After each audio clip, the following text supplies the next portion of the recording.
Полиция қызметкері үшін басты міндет ол қоғамдық тәртіп сақтау және де азаматтардың қауіпсіздігін қамтамасыз ету, заңдылықты қорғау болып табылады.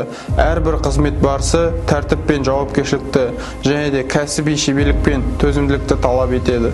Патрульдік полицияның халыққа жол көлік оқиғаларын болдырмаудың жолдарын түсіндіріп және де қалалық жолдарда жүріс-тұрыс ережелерін айтып, жол қауіпсіздігін қамтамасыз ету басты міндеттердің бірі.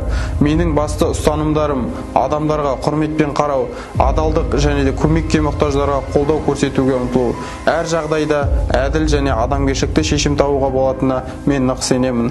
Өз мамандығымды мақтан тұтамын. Осы істің басы қасында жүргенімді өзіме мәртебе санаймын.